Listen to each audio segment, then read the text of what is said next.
Hello friends and welcome back to my channel, A Healthier Ashley. If you guys are new here, welcome. I've been following keto officially for 10 months. That's right, 10 months now.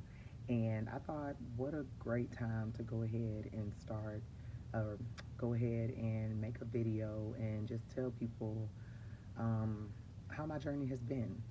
Maybe give some advice, maybe tell you what I've learned, etc. I'm gonna try to make it pretty quick.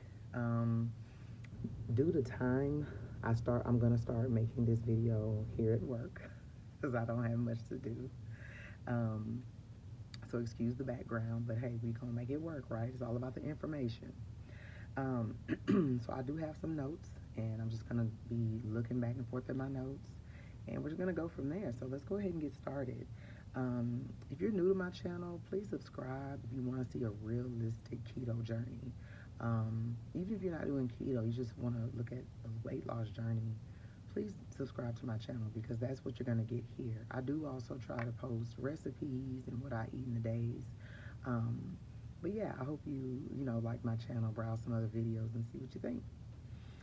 If you're thinking about starting the keto diet, just please know that I'm not a physician, so you may want to consult with your physician to see if the ketogenic diet is right for you. So why keto? Why did I ever even think about it? I don't remember how I ever heard about it, but at the time I did live in Colorado, and I just knew that it was a great way to lose weight. Um, when I first realized how big I was, I actually was looking into going to Mexico and having weight loss surgery. I was going to get the sleeve done, and no judgment to anyone who's had it. I have a lot of friends and family who's done it. But my husband just said, well, have you ever tried um, anything else? Have you ever really tried to lose weight on your own? And the answer was no.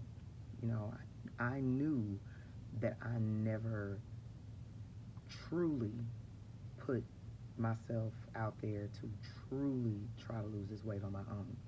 I knew that, and I was happy that he asked because I knew I had never truly put myself out there to try and lose weight. Um, and so I just said, you know what, the food doesn't seem to be as bad. It seems fairly easy. I didn't eat bad. I just needed to learn a different way of doing it. So that's why I chose to try out keto. So how did I start? I started at 300 pounds. I was the biggest I had ever been in my life. Couldn't believe that I was 300 pounds. Um, and so the very first thing that one of my friends told me about was try the Jordan skinny syrups in your coffee instead of sugar. So I felt like that was the easiest thing to do, was just to take that added sugar out of my coffee, because I was putting in like probably 2 tablespoons of coffee in like a large coffee. So it was a lot. I'm embarrassed to say that now, but and ever since I did that, I haven't touched white sugar since. So I'm super proud of myself. I don't even crave it. I don't even want it. But anyway, so I removed the sugar out of my coffee, and I stopped eating breads, pastas, rice, etc. That was like the first week, and I lost 10 pounds. Um, After that, I started just doing more research on YouTube. YouTube is an amazing tool. I started watching people like Dr. Berg, Marriage and Motherhood, Daniela's Diaries, Keto with Sammy, among many other people. Oh, Keto Rewind, Keto for Show. Like, I started following all these people, subscribing to their channel, watching their YouTube videos, and just getting inspiration, hearing their stories, hearing their struggles, hearing their mistakes, hearing their wins. Like, and I was like, oh yeah, let me just like get with the program. I started following some of their recipes, and I was like, this isn't too bad, like people are eating good food and losing weight at the same time. Like, girl, what you waiting on? So for like 4 to 5 months, I stayed strictly keto, like solid 4 or 5 months, with the exception of maybe some drinks here and there. But for the most part, I was strict on my diet. I did not cheat. I did not mess up or anything. And within that time, I lost 50 pounds. So it came off pretty quick. So let's talk about intermittent fasting. Yes, I intermittent fasted during my weight loss journey, or I still do it, but we'll get to that. Um, what is intermittent fasting? So it's basically a prolonged period of time that you're not eating. The most common one is 16-8. So you're fasting for 16 hours, which most of that you're sleeping, and your eating window is 8 hours. Most of the time, that was for me. That was from 11 a.m. to 7 p.m., which you really shouldn't eat late anyway. But it was a little bit of a struggle at first to get rid of that breakfast. But it worked for me.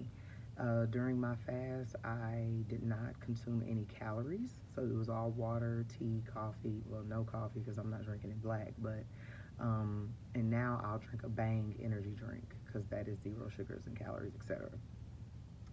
Um, Once I lost, I think like 40 pounds, I moved to the 18-6 fasting time, which was me fasting for 18 hours and my eating window was 6. So I ate between 12 and 6. Um, it's not easy, but I did it. I did it for a while, and I hit that 50 pounds like in 2 weeks, like that 50 pounds loss. Um, so it boosted my weight loss results. It really, really did. Um, so let's talk about just this lifestyle in general. Is it hard? Um, when you want to lose weight, it should be a lifestyle change. It's not a diet. This is you learning a new way of eating. So depending on how old you are, say you're 25, you've been eating bad for 25 years, and now you can't change all of that in a few months. It takes time. It's all a learning process. It's all a process, right? It's a lifestyle. So you're gonna slip up. You're gonna mess up. Hit the reset button. Get back on it. Some of the best advice I've heard um, is just let that next meal. If you mess up, let that next meal be back on point. You know what I'm saying? Like, don't think too hard on it. Um, so this is a permanent lifestyle for me. I don't plan on like going back to anything else other than like low carb, which is probably what I do now. I like to think I'm still pretty much keto, but I'll eat probably a few extra carbs, like more veggies maybe, or a sweet potato every now and then. Sometimes I eat a banana, but we'll get into that. So, but yeah, so it's I wouldn't call it hard. I would just say you just have to stay focused, and it's always on your mind. For me, I'm always thinking about what I'm eating, what I'm drinking, what I'm eating, what I'm drinking. Um, it just never stops. After you've been doing it for so long, you just always thinking about it. So that's just me. So I can't say that it's hard. I think it's just one of those things of when you're tired, you're tired. And girl, I was tired. That 300 pounds, I was tired. Okay, I was tired of looking a mess. I was tired of feeling uncomfortable. I was tired of wearing ugly clothes. I was tired. So yeah, it wasn't hard because I was tired and it was working. Tracking. Let's talk about tracking. So did I track? Yes. Especially in the beginning, I tracked everything. I used my carb manager app, and my fitness pal works as well. I used to use that a few years ago and it worked really well for me as well. um, but it teaches you how to eat. If you are new to any weight loss regimen, you kind of need to teach yourself how to eat, what works for me. And so like for example, I was losing about 5 to 7 pounds a week. And then there were times where I didn't lose anything. Well, I would go back and look at my tracking app, and I'd say, that keto ice cream slowed me down, or that keto bread slowed me down. So things like that is what you want to look out for. And that's why it's good to track, because that way you are able to tell what works for you and what doesn't work for you. And it helps with portion control. A huge tool that I used was a food scale, because you'd be surprised what your ounces are like, and that helps to know, am I having too much of something or too little of something, because that matters. um, and you want to know like your macros and things like that. All that goes into tracking, and carb manager will do all of that for you. So I think it's a big deal. I think you definitely want to track your foods, especially in the beginning. I did it for the longest. But if I want to talk about hard, what is hard, tracking is probably the hardest part to me because girl, I get tired of picking up that phone every minute trying to put in what I'm eating. It was just a lot. So, but I let myself get used to what my food needed to look like. So I knew in my mind what my plate should look like. And once I stopped tracking, I was still losing weight. I knew I was okay. All right, fitness. Let's talk about fitness, one of my favorite parts. So, I've always enjoyed working out. I was always an athletic person in school, and so yeah, I just love going to the gym. I love working out, etc. When I first started my weight loss journey, I did cardio 5 days a week. It was strictly like an hour on the treadmill or 30 minutes on the treadmill, 30 minutes on the elliptical. It was like an hour a day, straight cardio. That's all I did. I focused more on the food, which really does matter the most. But so yeah, I focused more on the food, but I still got a lot of cardio in, and I'm pretty sure that's what helped me a lot too. Um, Now I do work out with a trainer. Well, let me rewind a little bit.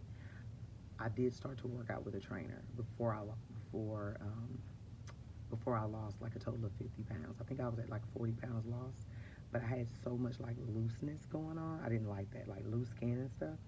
So I said, oh, let me start like doing some weights and stuff like that. And I really didn't know how to use the weights. So I felt like getting a trainer, which was a girl I went to school with. I mean, not to discredit her, but I knew her, you know, and she's awesome. So that really helped.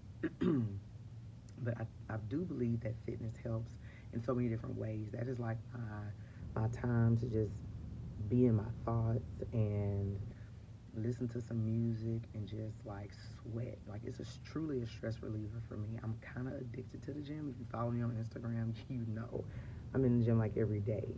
Um, Speaking of Instagram, if you're not following me, you really should. So let's go ahead and talk about my current lifestyle. What am I doing right now? Where am I at? Where everything. Currently, I'm 240 pounds, so I have lost 60 pounds total. Now, y'all might be thinking, like, girl, didn't you say you lost 60 pounds like in an old video? Very true. Um, because I work out the way I do, and if you follow me on Instagram, you see it. I'm building a lot of muscle. Okay, so I'm losing hella inches, but the scale doesn't move. I actually haven't weighed myself in a while. I don't really weigh myself anymore. I feel great. I look great. Um, I fit into my clothes really good. Like, I just don't weigh myself anymore. I feel like I look great. And I still see, I've bought new clothes and I've had to return them because they're too big. So, I was like in a 2X going on 3X, and now I'm in a large. I'm good with that. I'm happy with that because I don't have to shop plus size, and that feels great. It feels amazing. Um, Still work out 4 to 5 days a week, and I only say 4 to 5 now because I did move and I live further from the gym, so I try not to go every single day. Um, and also, I still follow keto. I still follow keto. I still, um, there are days when I do HIIT workouts, which is high intensity interval training. I'm so hungry, or on leg days, I'm so hungry. So there have been times where I will eat a bowl of oatmeal. I know it sounds awful, but guys, like when you work out like that, you're starving. Eggs and bacon just won't do it, or else I'm gonna eat like 5 eggs and like 6 strips of bacon or something. But and another thing is that I have been like touching my kids' snacks a little bit too much. Um, so I'm not proud of myself for that, but it's just true. Like that's where I'm at right now. So I am tapping my reset button right now because my future goals are to is to lose 20 more pounds, and that'll have me at my goal weight of 220 pounds. Speaking of future goals, so yeah, I talked about the 20 pounds. I'm trying to have that done once I make a year. So once I've said, hey, I've been doing this for a solid year, I want to be able to say I lost 80 pounds and I'm done. Like I'm going to maintain it and just follow low carb because I love the low carb lifestyle. I probably will always work out the way I do. I just love it. Um, and I don't see anything wrong with it. Like fitness is good for your health. Um, Something that I've never talked about before is having a mommy makeover. Mommy makeover is just like lipo in your midsection and doing a breast lift. Now, um, when I lost all of that weight, I feel like I lost my behind and I lost my breast. and, and no word, trust me, it's just a good bra. But yeah, I did, and I hate that that happened. But it does happen. So I have thought about a mommy makeover, but I'm gonna wait until I'm at my goal weight of 220 pounds, and then I'll go from there because I'm deathly scared of any type of surgeries. So we'll see. So what is my advice to other people? Um, if you're thinking about doing any type of weight loss, lifestyle changes, or anything, so to anyone, yeah, who wants to start a weight loss regimen, a diet, or however you want to call it, um, allow it to come natural. Be consistent. Um, don't start it and then the following week start cheating, because it'll never really be natural. So, and I'll give you an example. I was without sugar for so long that when I would taste something sweet, it was nasty. Like when I would eat, I think I accidentally took a sip of my husband's coffee and I thought it was mine. And he puts his coffee, he pours it into his sugar. That's how much sugar he puts. No offense, babe, but yeah. And I tasted it and it was so nasty to me. Like I think it immediately made my stomach hurt. It was just that bad. So you want to get to the point where you can't even take it. You don't even want it. Um, like I still buy regular bread for my family. I won't even touch it. I don't want it. I just know it's not good for me. Um, yeah. So you just want it to be natural. You want it to come natural. You want to stay away from temptations. If that means, now granted, I started this during COVID, so luckily for me, everything was shut down. There was nothing to do. But as time went on and things started to open back up, I purposely won't go to dinners. I'll purposely miss like a girl's go have drinks night because I'm like, y'all, I'm not trying to drink. Um, I just stayed away from certain foods, I stayed away from certain temptations. And that's really what you have to do. And if people support you, then they'll make modifications for you. My friends have done it for me, um, because that matters. If you're going to be tempted and it's still the beginning, are you really going to be able to hold off seeing all those foods, seeing all those drinks, and be able to say no? It's hard, right? So sometimes it's just better if you stay away for a little while. Kind of let that be some time to yourself just to say, you know what? I'm trying to get myself together right now. I'm working on me, right? Um, Also, when you go to the restaurant, so if you do go to restaurants, I've been known to bring my own salad dressing, my own condiments for my coffee. I've been known to bring my own alcohol, like a skinny wine or something like that, in like a flask. Okay, um, my own barbecue sauce. I've even went as far as bringing my own cauliflower rice in a container. Um, you do what you need to do to keep yourself on track. Whatever it takes, you do what you need to do to keep yourself on track. Because guess what? At the end of the day, you want to lose this weight for who? You, not for anybody else. Who's gonna have you lose this weight? You, nobody else. Who is going to be the one looking at yourself in the mirror naked? You, nobody else. So you do this for you, and you do you. So that's the end of the video, guys. I hope you guys enjoyed it, and I'll see you in my next one.